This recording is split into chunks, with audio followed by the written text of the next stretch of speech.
this was a while ago. Not that long, but a while, a month or two maybe, something like that. Pretty recently, on a weekend, I think, because I had the news on TV, which I never do on weekdays because I'm not home, I'm working. I manage a bank downtown, a branch, not important, but just so you know, I do. And I'm off on Saturdays and Sundays, so it had to be a weekend, maybe dinner time. You know, like when you're sitting at the table by yourself or with your family, and it's not your usual TV time, but the news is on, you know, just, I mean, it feels fine to have the voices back there talking about world events or the weather or things like that, local or national, doesn't really even matter, it's just the sound of voices, especially if you're someone who lives alone. You know, sometimes, I don't know, sometimes it's just nice to have the sound of another person in the house, you know, that's what I mean, like that, you know. Anyway, this was right after that thing, yeah, that shooting with all the people and the man that was up in, it was just after that on the news. And I was sitting at home, not really thinking about anything much, just having a salad, kind of an early dinner that I had put together, not myself, but I went to one of those places where it's like a big salad bar, and then but someone else like fixes it up for you. I mean, like obviously you point out what you want, but they do the actual making it up and add the dressing and all that. I mean, you can ask for it on the side, of course, but otherwise they do it for you. The dressing, I'm saying. But so yeah, so I'm having one of those and just eating away and staring off into space, and then I hear his name, Tim Friedman. And I hear that and I look up really quickly just while the picture is still there on the screen, just to see if, like, you know, it's not a common name or anything, but it's not like crazy weird that there'd only ever be one of. It's not that either, like, you know what I'm saying? Like, there could be others, you know? But no, it's him. This guy, this man. He's a man now, because it's been quite a few years since I last saw him. But yes, it's Tim Friedman. Supposedly he was at the thing, not supposedly because he was definitely there. He was in the crowd when it happened, and he was shot and killed, and there wasn't a lot of details at the time, so I didn't know exactly how he died or how many times. Actually, quite a few people were killed because they were trampled to death. It's just as the crowd gradually started to realize what was happening, they began to move like this giant wave, and a few people, a child or two even, just got run over by this mass of, but yeah, he wasn't one of those casualties. Tim wasn't. I learned later that he was shot and killed by the gunman from his vantage point in a tower. Yeah, the hotel tower where he just sprayed bullets down into the crowd. That's how Tim died. And I read that, I didn't know that at the time when I saw the news. I read that in People magazine or Time, or one of those in-depth features that come out like a week or so later when they've got more information on things, you know, like with pictures and illustrations and things like that, maps. I saw it in that.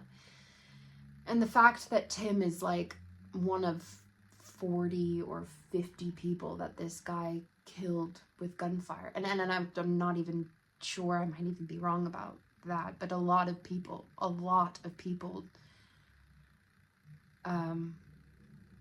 were killed.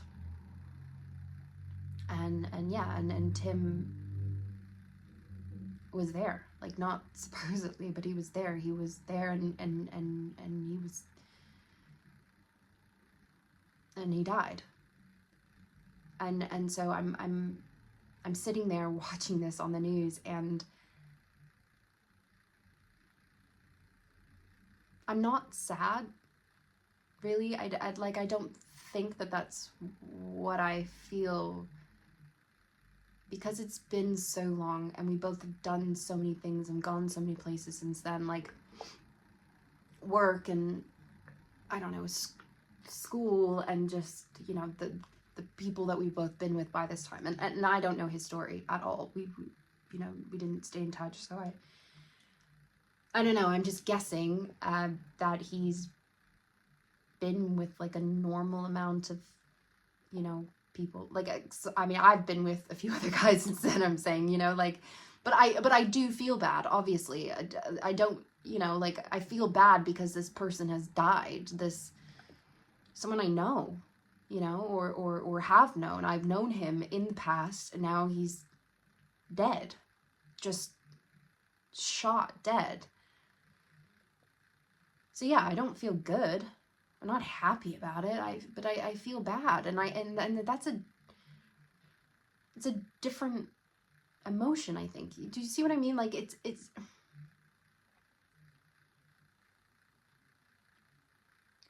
and I think that's what I'm sad about. That I'm actually not sad that he and I grew so far apart from where we once were, that I'm not sad that he's dead. I just feel bad. Like, if I heard that my sister's friend had died, or some forgotten cousin or aunt or whomever, I feel like that. And the thing is, it happens every day in this country.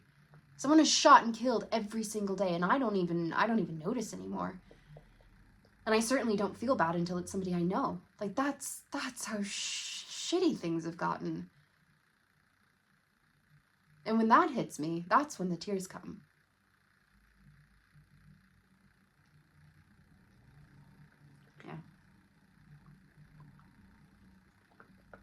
Yeah. About 10 years ago, we were dating. Tim and me. And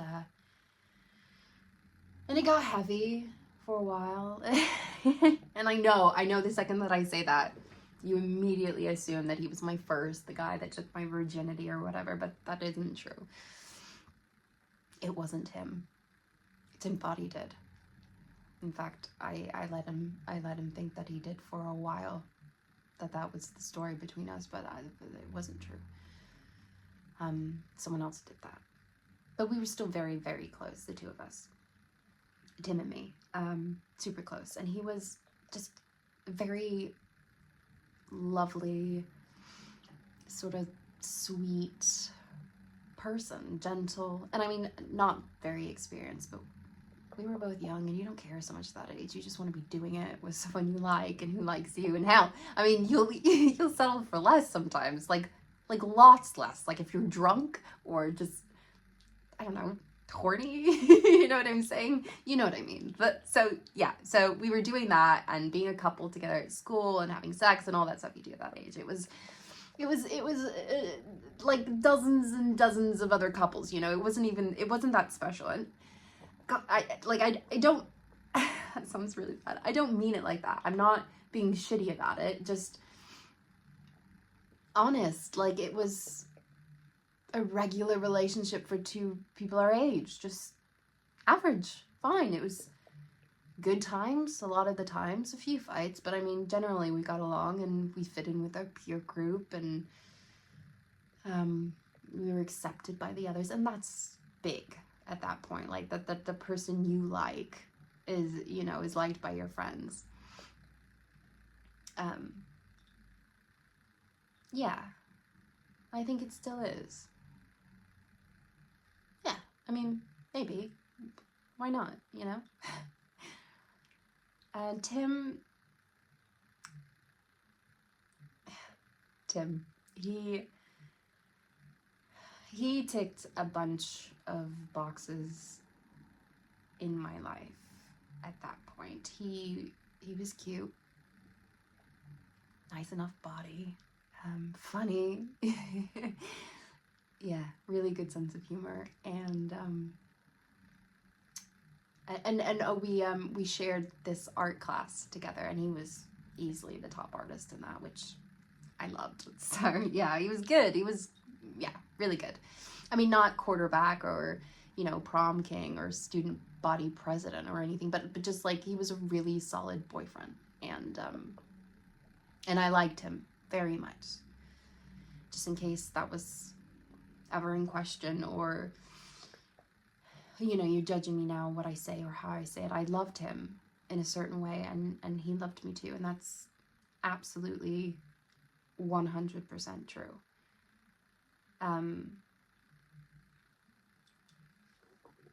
One thing though, and this is not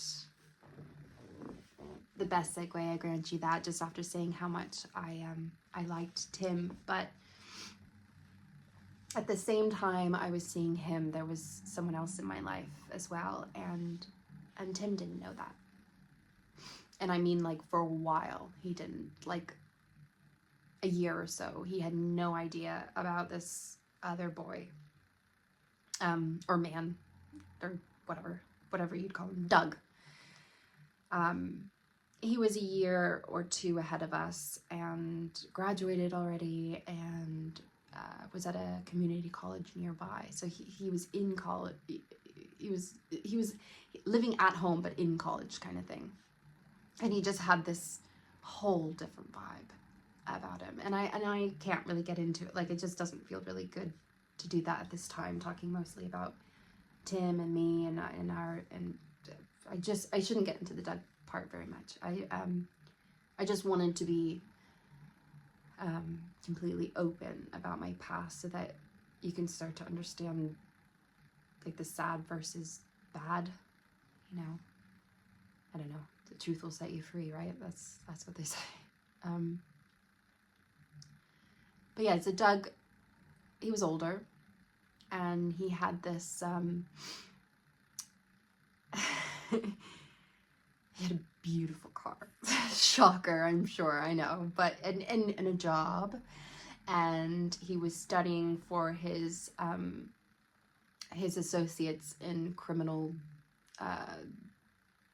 something, I don't know, because he wanted to be a cop, but not just a guy on the street. Like, Doug was going to be a real cop, and he was a brother of a friend of my sister, and so you know how this shit happens. It just does, you know. It happens, and you go with it, or you don't.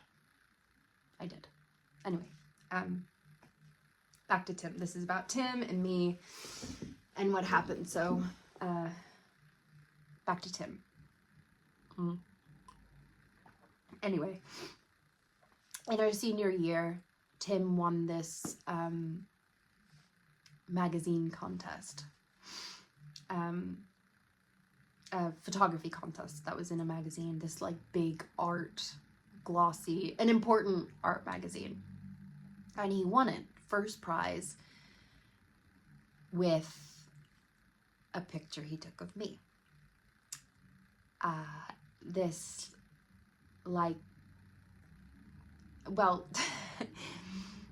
one that you wouldn't want to show your parents or like anyone you know, that kind.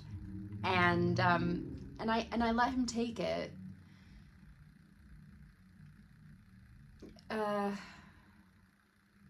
Because he really wanted to. You know, he was always saying how beautiful I was and how great my body was, and so I let him. And he promised to not show him around, and I mean, he was true to that. Like, he didn't show him to his friends or anything like that, but he did submit one to this contest, and he won. and he got paid a lot of money, or what seemed like a lot anyhow for back then. And we couldn't tell anyone, and we waited.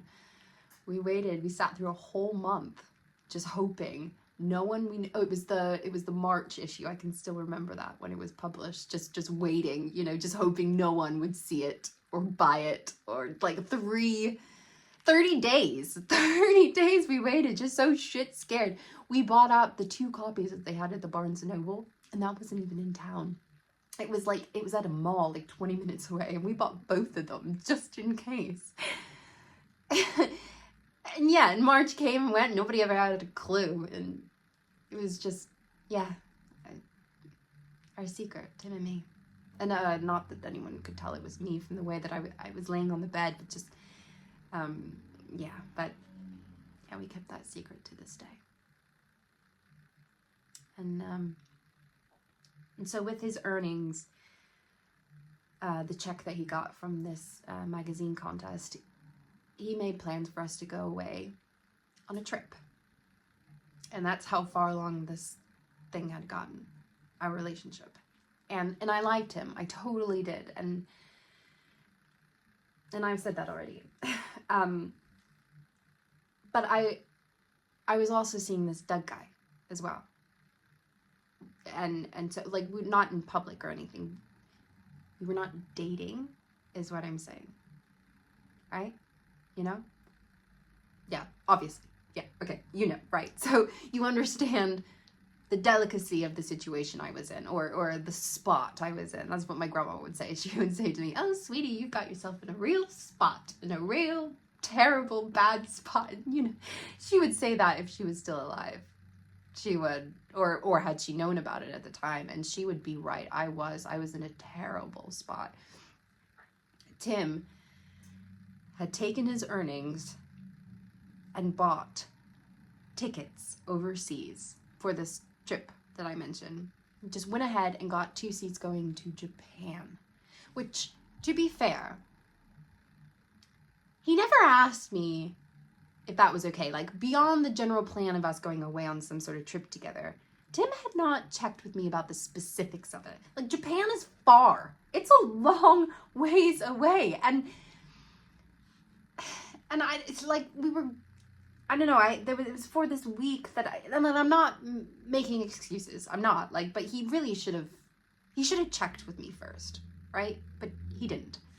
He got them as some sort of surprise graduation thingy. And so when he asked me, I mean, what could I really say, right? Like, I sort of had to say yes. And I did at the time. I said that I would go, and then I was excited and happy to go with him. But not really. I had plans that week, and they were with Doug. And I know I said that it wasn't a big deal, whatever was going on between us. And it wasn't, I swear, it was not. Not really, but we were gonna go to this concert in Chicago. It was like this big 3-day thing with a bunch of bands that I really liked.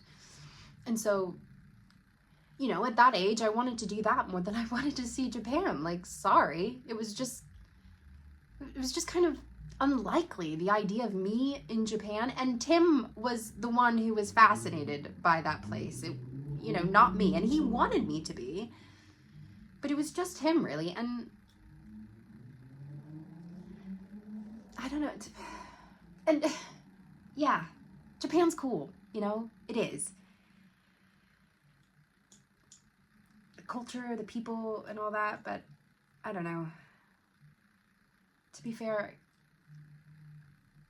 I never asked to go there. And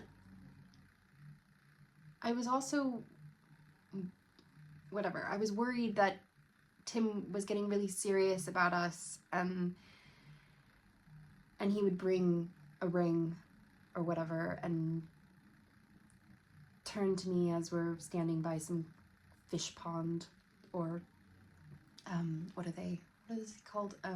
Those things, the pagodas,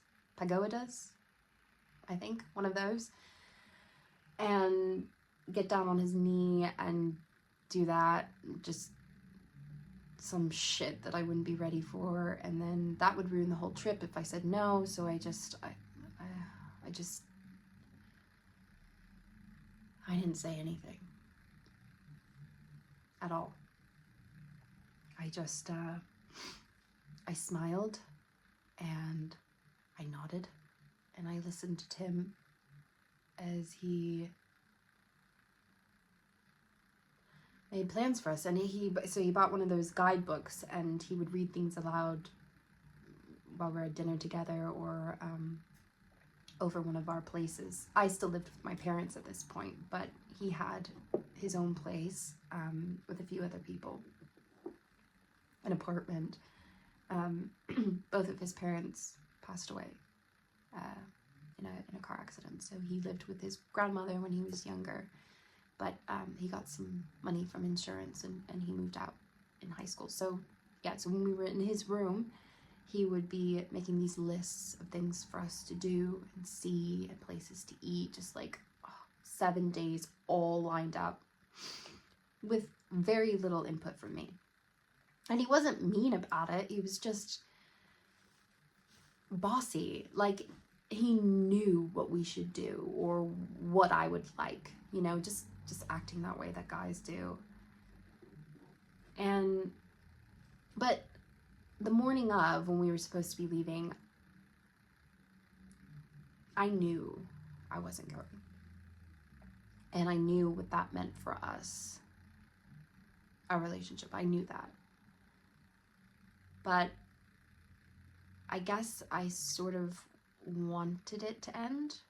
I mean, I must have wanted that. You don't come back from something like that. I left him standing there at the airport, trying my phone over and over, just wondering what could be going on. He even tried my house phone, and I forbid my mom to pick it up. I forbid her to. And I think in those final moments there, when he was,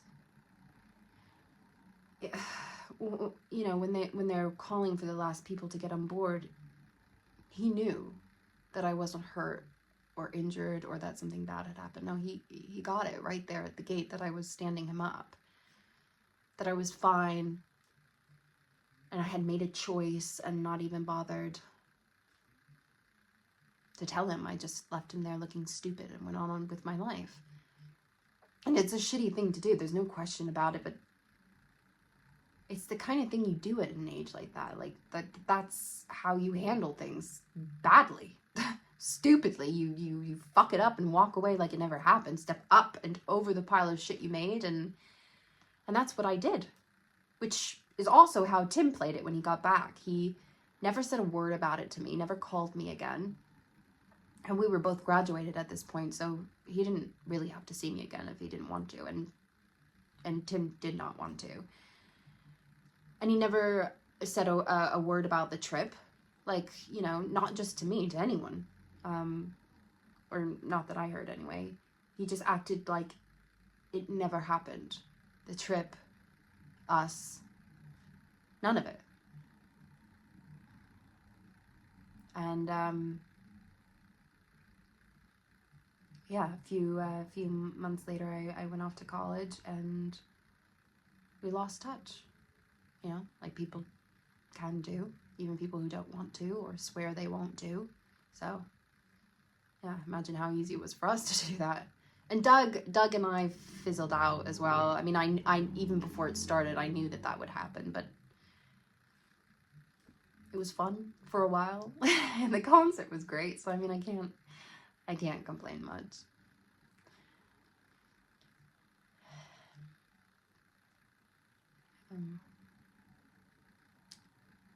That's actually a nice name for it, by the way. What happened to Tim and me. We lost touch.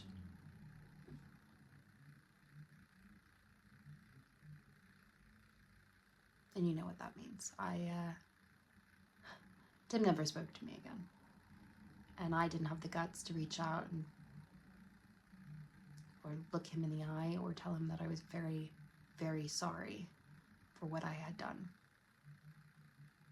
That it was bad and I was an idiot, and I have thought about it many, many times in my life since then. I didn't do that.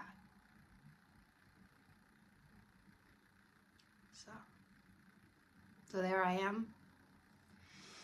years later, watching the news, and I see his picture on the news, looking into the camera and not smiling. Tim never smiled in pictures.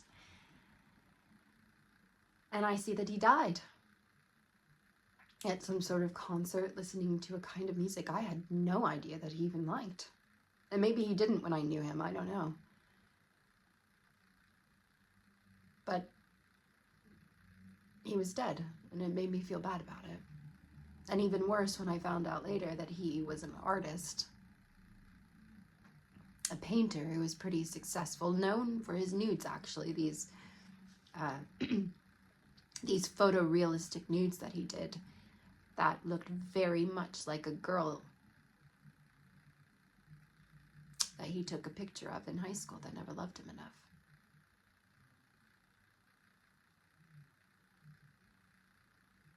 Yeah.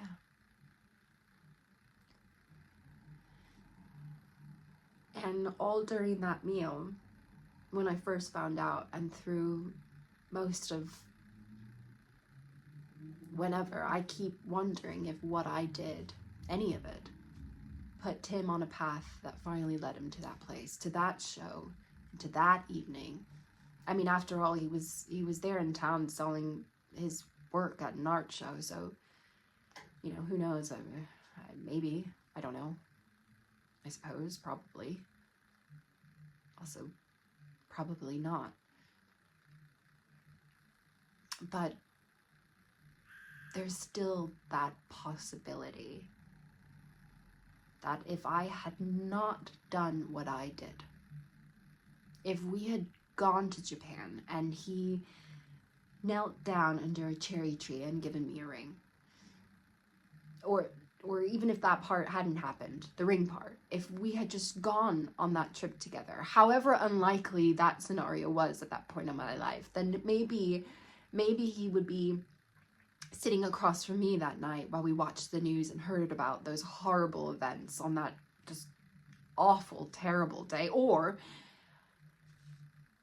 I could have been with him near that stage, holding a plate of barbecue in my hands, listening to the same songs, tapping our feet to those same rhythms, and I too could have been gunned down that night, or trampled by a crowd, or taken to the hospital and died. It's possible. It's very, very possible. I mean, is that what my life was supposed to be instead of what it is today? Is it?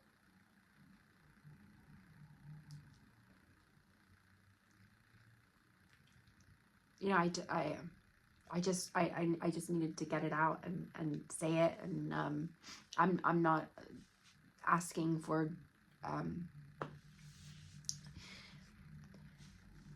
it doesn't matter. It's happened. It's over. It's you know what I mean. Look, who can ever say or see or know, you know, if I was right or wrong in what I did, or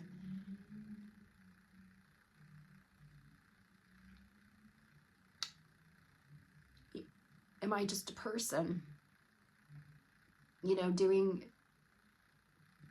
what we always do, just stumbling forward through our lives, trying our best, sometimes failing, sometimes not, until we reach the end of it all. The very bitter end. I don't know. Do you? Do you have the answers to all of that? Do any of it? I'll tell you what, you are lucky if you do, because I don't. I never have. And I probably never will.